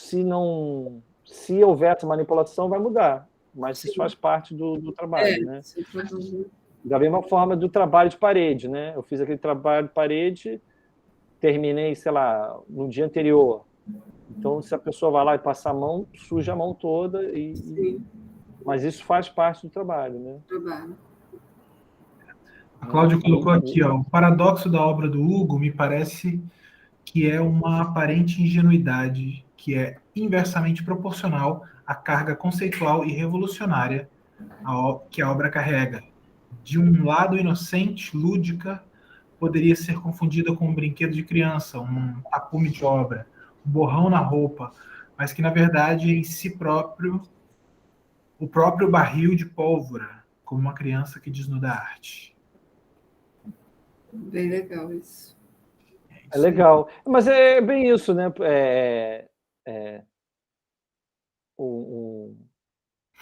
Entender que, quer dizer, no meu sentido, a obra de arte tem que falar da história da arte e, para isso, não precisa ser uma proposta, vamos pôr assim, de difícil acesso, né? Ou de difícil leitura, né? Vamos tornar até agradável visualmente, né? Agradável no tato, né? Ou no olfato, né? Todo mundo adora esse cheiro de batom, né? Lembra aquele perfume barato? Então sempre tem uma coisa agradável, mas ao mesmo tempo está sempre discutindo uma questão densa, né? Então eu gosto disso, né? Ter essa polaridade, né? Esse paradoxo que a Cláudia falou, né? Você criar uma coisa que seja visualmente agradável, mas que conceitualmente é densa, né? Eu me lembro na exposição lá na galeria, né? Alguém estava olhando esse trabalho aqui. Não está aqui. Que é um daqueles cimentos coloridos. Ele falou, Hugo, você deve ser muito alegre. O seu ateliê deve ser uma felicidade. Eu falei, não, é o contrário. Você não sabe como é difícil fazer esse tipo de trabalho, como é um parto fazer um trabalho assim, né? Porque é isso, é uma secreção, né? Não é uma uma coisa fácil, né? Não é uma inspiração divina, é muito trabalho, é muita...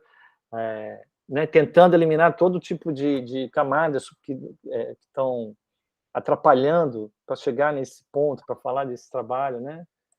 E isso é angustiante, da ansiedade, né? Então, todo artista conhece, né? Essa eterna insatisfação, não gostei, eu vou fazer outro, não gostei, vou fazer outro. Então, tudo está presente nisso. Sim, com certeza. É isso, né, gente? Eu acho que eu já me alonguei demais, né? Quase 2 horas, é isso? Não, Não, tá dentro do horário, show, maravilha. Perguntas, meu povo? Quem quer falar? Isso. Alguém que tem outra dúvida? Isso, por favor. Vou pôr isso, vou pôr no currículo. Isso que eu conheço. Densidade máxima. Próximo nome da exposição, densidade máxima, vou anotar. Porque é isso, né? Até nessa exposição que eu fiz, que a Maia falou, que chamava Cimento Manchado de Batom, era isso, era para fazer uma novela, nome de novela brega. Né? Porque no meu entendimento, o circuito artístico brasileiro está numa elite ali muito fechadinha. Não é uma crítica, mas é muito limitada, né? Então, se a gente puser nomes complexos e de difícil entendimento, a tendência é esse grupinho ir diminuindo, né? Então, dentro do meu trabalho, querendo que ele circule mais, que tenha mais visibilidade, eu começo a transbordar esse circuito. Então, Cimento Manchado de Batom é um nome de novela brega, né? Alguém está vazando o som. Fui eu. Opa, eu só queria falar que tem essa contradição, né, Hugo? Porque o teu trabalho ele tem muitas camadas, né? Ele tem muito conhecimento da própria história da arte. Você tensiona a pintura o tempo todo e às vezes por conta dessa ele também se presta a uma leitura muito superficial e muito como a Cláudia botou assim, uma coisa muito lúdica. Então é engraçado, né? Parece fácil, mas se você for entrar na parada mesmo, você tem que ficar lendo, relendo, e demanda uma cultura visual, cultura da história da arte. Exatamente, história da arte. E, claro, e aí eu fui entendendo que se eu não tornasse lúdico, né, como a Cláudia falou, ninguém ia olhar. Porque ia ser uma coisa tão densa, né, que ia ser um buraco negro, né? Tão denso, nada sai dali, né? Então eu estou tentando cada vez eliminar camadas de densidade, vamos falar assim, né, para ter uma leitura mais... porque acaba sendo um trabalho para especialista também, né? Entendeu, Júlio? É um trabalho que repelindo o outro, né? Que ele aproxima, né? O bacana é que eu acho que dá para entrar por todas essas chaves. Você pode dizer, ai, que delícia, que coisa alegre. Você pode dizer, caraca, que pedrada. Pois é. Você pode... enfim, eu acho que o bacana é que você pode, caso você seja iniciado ou não, você tem chaves de entrada para o teu trabalho. E tudo bem. Exatamente. Possibilita múltiplas leituras, né? Mas é isso mesmo. E, ao mesmo tempo, o meu entendimento da percepção do momento atual, né? Eu sempre falo isso nas aulas, né? A gente está no momento atual que é um momento de superficialidade, né? Dessa imagem do Instagram, né? Ou seja, essa imagem que tem que ser rapidamente apreendida, você não tem dúvida do que é, você não pode ter uma leitura ambígua, não pode ser ambíguo, tem que ser direto, tem que ser... Então, eu também começo a produzir meu trabalho nesse sentido, de ter essa... apesar de ter essas camadas, ter uma visualidade que também dê conta desse processo visual que a gente está enfrentando hoje em dia, né? Que é muito literal, é muito direto, né? Então, se você está falando de uma questão, você tem que pintar essa questão daquele jeito que diz que estava falando dessa questão, né? Você nunca... se você começar a fazer dobras, as pessoas se perdem nessas dobras, né? Pela rapidez da leitura visual hoje em dia e pela essa imagem rasa, vamos chamar rasa, mas por causa está no celular, né? As pessoas passam a mão em cima da imagem hoje, né? Cláudia, fala aí, querida. E um monte de gente perguntou aqui. O Matheus... Acho que o Matheus está antes, cara. Acho que o Matheus... Beleza, fala aí, O Matheus. Matheus falou uma coisa que eu tinha no meu trabalho, né? Mas eu falei, fala. É isso que eu ia perguntar aqui no microfone, só porque tem um negócio muito engraçado, né, nessas cores de esmalte. Não sei se os batons têm também, Aham, também. mas e é muito mais legal porque os nomes amarelo, limão, passarela do amor é muito mais legal do que amarelo limão, sei lá, os outros Claro. nomes que tem esmalte, e aí entra na outra camada lúdica do seu trabalho, né? Eu estava vendo aqui que eu já conhecia teu trabalho, mas eu nunca escutei uma vez só falando assim sobre o teu trabalho. E é muito mágico, né? Isso daí da gente escutar o artista falar do trabalho. E aí eu lembrei do trabalho do Eduardo Freitas, que é aqui de Castro, do lado da cidade onde eu moro. E ele trabalha com cerâmica e faz assim, tem uma relação totalmente diferente, é um trabalho de escultura, mas tem essas relações de índice também. É uns estofados, é umas paradas assim, ultra realistas, cerâmica, que você fica, poxa, isso aqui é uma escultura mesmo, uma cerâmica, ou é uma almofada? E aí tá pregado na parede com prego também gigante. Acho interessante isso daí, de pensar também essas formas, né? Aqueles concretos ali, se não são aquelas marcas, aqueles buraquinhos do concreto, e não é a falta do acabamento, né? Porque quebra mesmo.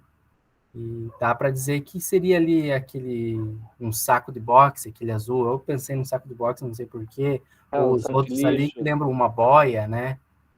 Não é esses detalhes da matéria mesmo, que é tão ligada no teu trabalho. Dá para dizer que é o objeto. Não sei se isso também é interessante, até que ponto isso é interessante para você, né? Que as pessoas cheguem e falem, pô, isso parece tal coisa. Porque... Mas tem isso mesmo. Tem a questão do nome, né? Das cores, do esmalte, que era uma camada que eu estava acrescentando, mas depois eu vi que estava confundindo muito. Era só mais... que o título eram os nomes, né? O título de cada trabalho era o nome das cores que eu usava. Então tinha título, sei lá, com 10 nomes, né? Então, e também esses nomes esdrúxulos aí confundia mais do que ajudava a falar do trabalho, né? Então foi uma camada que eu tive que eliminar, né? Porque senão entra essa densidade que eu estou discutindo tudo num objeto só, e aí é inviável, né? Não dá para trabalhar assim. E ao mesmo tempo tem isso, né? É um saco de lixo, né? Um saco plástico aqui, né? Você pensou que é um saco de boxe, mas é isso, é esse saco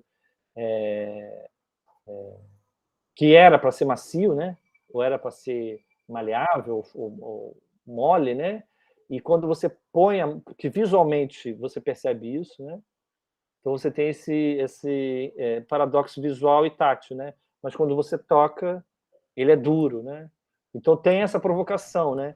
Essa provocação de que está na história da pintura, né? A pintura tem que ser esse plano, né? Essa superfície que a gente bate o olho e acha que tem outra coisa ali, né? Eu fiquei pensando também como que aquelas pinturas macias, né?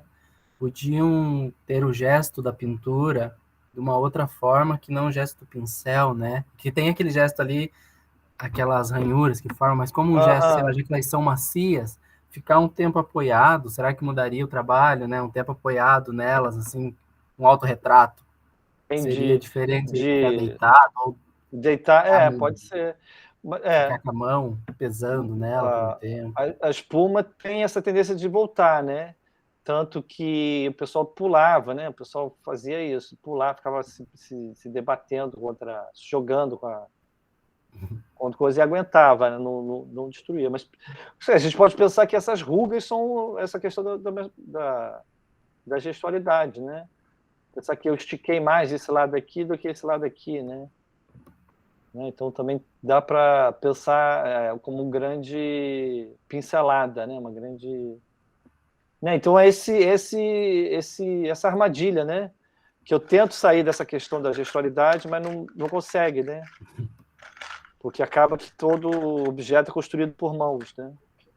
Então talvez eu tenha que fazer um objeto, uma impressão 3D, né? Tá entendendo? De que você não tem mais esse índice manual ali, esse gesto manual, e aí vai aparecer o gesto da impressora, né?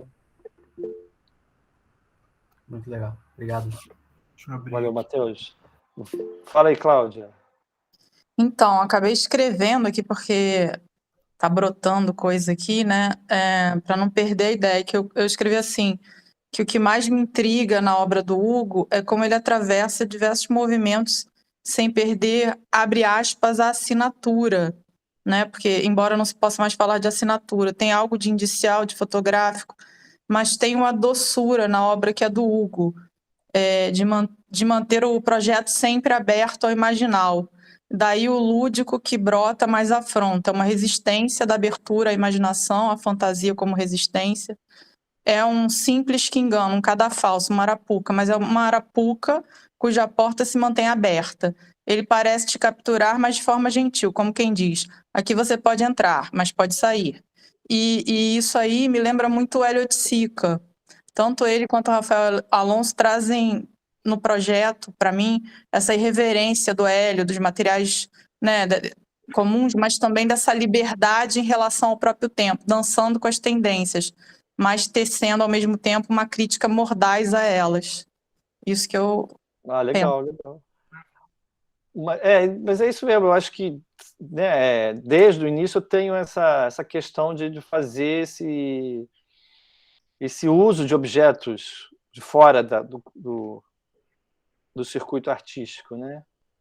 E você falou do Hélio, né, da diversidade, né? Entender como um aluno de Belas Artes no Rio de Janeiro, será que faz sentido o aluno de Belas Artes pintar com uma tinta importada, que é a mesma tinta que o Van Gogh pintou? Será que o contexto brasileiro dá conta disso? Será que isso que representaria a pintura brasileira, né? A arte brasileira, né? Uhum. Será que a gente não pode usar outro tipo de material, usar outros objetos que a gente tem aqui no nosso cotidiano e criar um circuito que identifique esses objetos como obra de arte? Ou será que a gente vai sempre depender dessa comparação com uma história da arte sempre ocidental, né? Homem, branco, heterossexual, europeu, né? Será que a gente ainda tem que fazer esse tipo de obra de arte, né? Então, sempre pensando nisso, né? Porque inclui isso tudo, né? O batom é um elemento feminino, né? O esmalte de unha é um elemento feminino, né? Então, sempre incomoda quando entra em circuitos que são predominados por uma ideologia masculina, né? E, ao mesmo tempo, tem essa dualidade, né? Entre o cimento, que é um elemento duro, que está relacionado com obra, né? Com a construção civil, né? Com o peão de obra, e você tem o batom, a cor em cima do cimento, então sempre tem esse equilíbrio entre algo que é muito extremamente masculino com um aspecto feminino, né? Então tem essa procura desse equilíbrio de aspectos, né? Alguém falou que o batom é altamente provocativo, e o batom também tem a cor, né? Então, se a gente for ler também novamente a história da arte, a gente vai perceber que a modernidade tinha uma tendência a identificar a cor com o feminino, com o oriental, com o sensual, com o exótico, né? Então, a cor é sempre com o outro, né? E o que era científico, rigoroso, intelectual, estava sempre entre o preto, branco e cinza, entre os tons mais contidos, né? E a gente pode ver muito bem isso na indústria automobilística, né? Você pode ver que a maioria dos carros estão preto, branco, cinza, né? Aqueles carros mais vermelhos estão ligados ao esporte, né? Aos Ferraris, tem um pouquinho amarelo, mas a paleta de cor não foge, né, desses tons mais contidos, azul escuro, verde escuro, porque ainda tem muito relacionado à questão do racional masculino ali presente. É isso, gente. Mais alguma dúvida? Então, beleza. A gente já está chegando mesmo aqui, já passamos de 9 horas. 9 para ser mais exato. Tá maravilhoso. Poxa, que bom ver. Eu mesmo não tinha visto essa linha do tempo toda. Muito bom. Tá enorme já, né? Já Obrigado, cara. Que máximo. Ó. Olha lá, o pessoal dando parabéns. Isso aí. Muito bom, muito bom. Foge um pouco, né? Hoje, né? A minha produção foge um pouco ao que está em evidência hoje em dia, né? Então, isso foi até uma pergunta que me fizeram, sei lá, há 6 anos atrás, se eu ia mudar, o que eu ia fazer, quando começou-se a perceber que houve um retorno à pintura figurativa, né? Se eu ia permanecer, eu falei, não, vou continuar minha pesquisa. Né? Então, mas isso é só para dizer que cada um tem sua pesquisa, cada um tem a sua questão, e é legal permanecer, né? Mesmo sabendo dessas... o círculo, né? O circuito, a roda da arte vai mudando, mas o que hoje está como questão, daqui a 10 anos vai ser outra questão, então é sempre cíclico.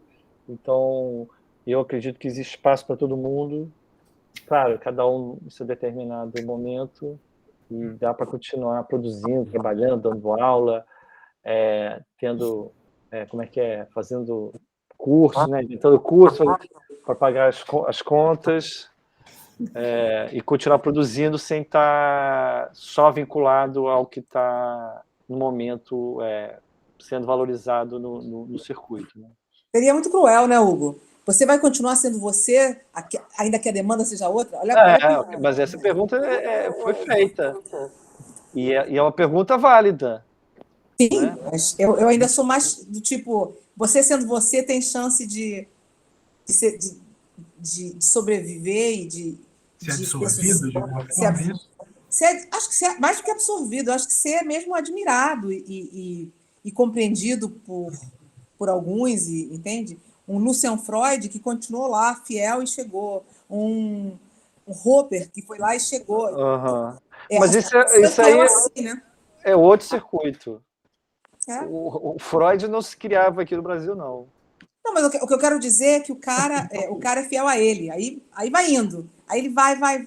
Aí o mundo se enverga. Tá bom, você é bom mesmo. Vai. Mas lá o circuito é outro. Lá o mundo se enverga lá. Aqui, se vocês... Não sei se vocês estão sabendo, a Cândido Mendes faliu, né? Uhum. E está leiloando a coleção deles. Caramba. Então, se vocês forem no catálogo, vocês vão comprar trabalhos por R$900. Da coleção Cândido Mendes. Então, entendeu? Então, esse circuito não se enverga muito, não. Tá lá no site. Depois eu passo para vocês o site. Né? Só os Weissman, no centro do Rio, que estão 1 milhão. Mas, de resto, estão vendendo para desocupar a sala que estão usando, né?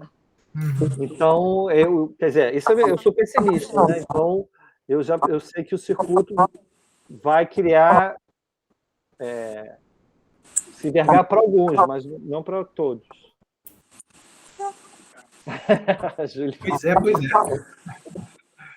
Então, beleza. Vamos caminhando aqui. Vamos fechar aqui. Quero agradecer. Obrigada, Hugo. Obrigada, Caio, por essa oportunidade. Foi tão maravilhoso ter essa retrospectiva do Hugo, que é um cara que, eu já falei isso do Rafael, né? Foram uma das primeiras aulas que eu tive com artista, né? Presente, foi numa aula do Murad. E me marcou também, fiz uma aula do Felipe Scovino lá no Capanema, com essa obra do Hugo estendida. Então, assim, são coisas que alimentam a gente, que depois rebatem na nossa pesquisa, e a gente não tem nem ideia da dimensão. Então, foi muito bacana, emocionante ver, realmente. Obrigada, Hugo. Obrigada, Caio. Júlio também fez ótimos comentários. Né? Isso aí. É isso mesmo. A ideia é isso, é discutir, trocar ideia. Maravilha, gente. Tá bom. Então, fica todo mundo convidado para sábado, Espaço Oásis do Rio, acho que é 3h da tarde. Isso. É Buenos Aires, 168. O Oásis, né? O Espaço Oásis. Galeria Oásis, Espaço Oásis, tem no Instagram. Isso aí. Tá bom, gente? Obrigado mais uma vez. Obrigado. Super obrigada. 2 coisas.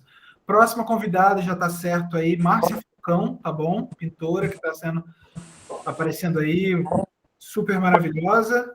E mais detalhes sobre o sprint, a gente se fala, se alguém quiser, vem falar comigo, tá bom? Obrigado, gente, um abraço, fica na linha aí, na linha. E enquanto o pessoal sai, eu quero falar com você. Beijo, valeu, até a próxima, galera. Tchau, tchau. Até mais, gente.